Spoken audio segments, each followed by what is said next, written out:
What's up guys, King Epic here. Thailand cost of living for the month of January 2017, that's what I'll cover today. Important notice up front, these costs are for living there for 3 months straight. If you simply go to Thailand, to Bangkok for example, for a short holiday, your expenses might be significantly higher, so keep that in mind. In my previous cost of living report from July 2016, I had spent 30,200 Thai baht. So how about this month?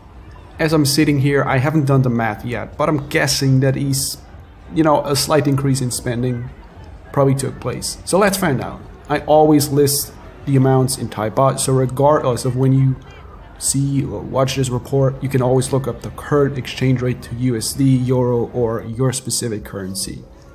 Rent was 16,800 baht. So previously I had stayed at a condo a bit further outside of central Bangkok. The Onnut area would probably be considered a bit, outside of Bangkok, but my place was even further away. I like that it was super quiet, that was a big plus. But the downside was that everything, even 7-Eleven, the gym, was a bit far away. Rent was 11,500 baht back then, but I told myself I'd pick a place closer to Asok, to Terminal 21 once my contract expires, even if that meant paying more. So that's exactly what I did. I picked a place near Soi 22 and paid, as I've said, 16,800 baht for a month. But there were a few trade-offs which turned out to be big issues for me, specifically noise disturbance. Now I live close to the action, but that also meant people driving past at any time of the day, man. Really, even though I was located in a side street, you'd hear motorbike taxis 24/7.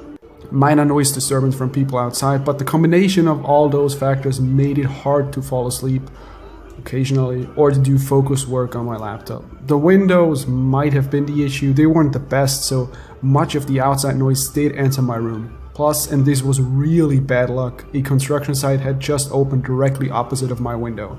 A massive construction site where they were working every night, often till late night. The trucks would sometimes arrive even past midnight or early in the morning. This made me experience firsthand how devastating prolonged noise disturbance can be. When it starts to affect your quality of sleep, your quality of living is taking a hit. The tiny fridge. In my previous condo I had a large fridge, so I could go shopping for drinks or food once a week and it would last. Here I could barely store more than 7 half-liter bottles of water. That meant I had to buy food outside daily. Those food runs would become tiring because when you're staying there for so long, there are some days where you simply want to stay in, relax, or do something different. You don't want to go out shopping. But more about food costs later. The thin wall and bad building design. I wouldn't know how else to name what I'm trying to describe. The building was designed in a way where you have 4 rooms next to each other when you're walking upstairs. So there was a lot of noise from neighboring rooms, whether that's people walking upstairs in the middle of the night, hearing other people fuck, or some bullshit. Just some random bullshit people, you hear them talk from the neighboring room or stuff like that. The previous condo I had stayed at, I did not hear a single person or noise from another room during the entire 3 months I had been there. Here it was continuously every few hours. I mean, not super bad, but you did hear people throughout the night or, at every time of the day. The lesson for me is that having a dead quiet room is an absolute must from now on. Yes, I was now living close to Asok, that's, where Soikabe is, but everything else had become worse. The washing machine, the dryer, of which there had only been one, was occupied 9 out of 10 times, and there was no water machine. My previous condo had 5 washing machines, of which at least one had always been available. The previous condo that I've been at also had a water filtration machine outside, a reverse osmosis.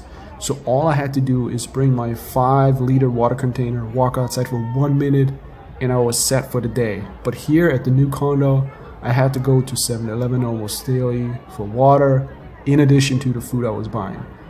I only realized before leaving that condo that there was a water machine on the opposite side of the street, which I probably could have been using. Oh well. So to sum it up, I won't live there again, and probably not in the area either.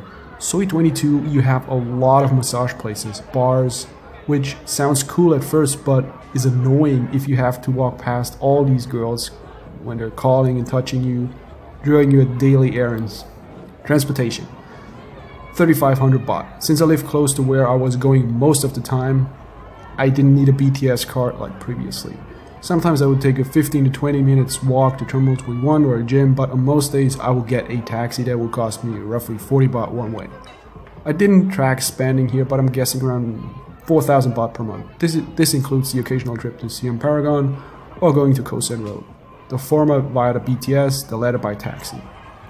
Food and groceries, 11,000 baht. There was no specific type of food I ate more than another. It was really random. For a few weeks, I would eat out a lot in the food court, fried chicken rice for 60 baht, ramen for 80 baht. Then I would switch to drinking liquid wax, and I was really, into the gym thing, and I was barely eating any solid food. I ate a lot of 7-Eleven food, mostly the Korean rice dish for around 40 baht. I bought cooked peeled eggs there too as well. I often long for something else than the 7-Eleven meals or street food, but going to higher end food stores where they have quality fresh veggies, etc. often meant taking a taxi ride, then being stuck on a train for 20 minutes. In other words, not feasible on a daily basis. I didn't track, but roughly, 350 baht spent on food per day, times 31 days, that's 11,000 baht. Fitness and gym, 900 baht. I went to, 900 baht was the gym itself, but as I will explain to you, there was more than that. I went to Tony's Fitness at Soi 19. Sometimes I did walk there, but most times I took a taxi back and forth. It was 40 baht. In total, probably 1,500 baht on the gym per month. But for now, I'm not counting those costs. I'm only doing the gym, which was 900 baht. Supplements and / drugs, 2,000 baht. The previous 2 months, I did experiment with a few drugs / supplements / whatever you want to call them, specifically paracetam, which I got from a pharmacy near Terminal 21 for 450 baht. Radiola and Alpha GPC, both of which I ordered on an online site. The last two I tried to find locally somewhere in Bangkok, but nobody knew about it. I tried various pharmacies, Boots, etc. I think they're simply not available in Thailand. That doesn't mean they're illegal though. I looked it up online and it said not classified, meaning not available but illegal. I ordered online from the US and package arrived without issues. I recommend going this route rather than trying to find supplements appealing in Bangkok. Oftentimes low quality and bad selection. Even something as basic as fish oil and magnesium, I will from now on order online. Go out there and see for yourself if you don't believe me. If you buy from local stores, you end up with stuff that is overpriced, underdosed, and of lower quality. Exact same issue with condoms, but that's another story. Pay for play, 2,000 baht. Surprisingly, I didn't do much in this apartment this month. Only went to a new neuro massage I wanted to review. It turned out to be horrible. Look up my video, worst neuro massage in Bangkok, and I did go to a few Google bars. This is what living in one place for too long does to you. You've tried most of the exciting stuff already, and oftentimes you're not interested in simply repeating the same thing over and over again. Thus, very little pay for play for me. Banking fees, 400 baht anytime you withdraw money here. It's a 200 baht fee. At least the card I'm using, I'm only able to withdraw a certain amount of money, but that pretty much adds up to withdrawing money twice a month, so 400 baht. Clubs, going out drinking, 1,500 baht. Very similar to the point I made in the pay for play section that I mentioned before. I had only been out a few times, pretty much to the same clubs, and didn't go out that much during this month, maybe 10 to 15 times during the month. That seems like a lot, but it's not a lot when you're basically just living there and you can go out any day. And oftentimes I would check out bars, clubs, which turn out to be subpar compared to the known venues, including cover fees, drinks, taxi fares, probably in the 1,500 baht range. I also did a bit of online dating again, specifically on one weekend where I met up with 2 girls. Was good, I liked it. Additional costs, flight, visa, insurance. Random costs, flights extending my tourist visa. I also went to the HIV clinic after a condom broke, simply to get tested. Don't worry, all is fine. Just like in the previous cost of living report, I would say those costs add up to 7,000 baht. Most people forget to factor in those expenses when they talk about cost of living in Thailand. So, cost of living in Thailand.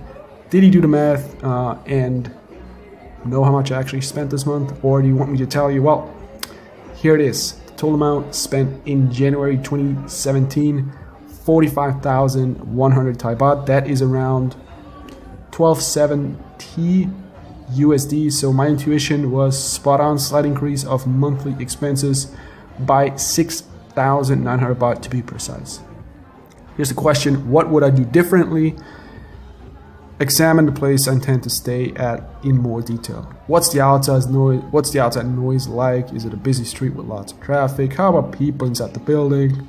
Noise disturbance needs to be avoided at all costs. Location, as I've learned, isn't that important when you're staying for longer periods. I didn't go out every single day, and taking a taxi or the BTS on the days I do go out would have been fine as long as the food store is within walking distance. Okay, that's it for this month. Cost of living report. I hope you enjoyed this or got something out of this, and I'll see you in the next video. Take care.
Hey, King Epic here. If you enjoyed this video, make sure to hit that subscribe button to get new videos right into your inbox. If you want to see hidden camera and bonus videos, go to kingepic.com, put in your email address, and watch the first video right away.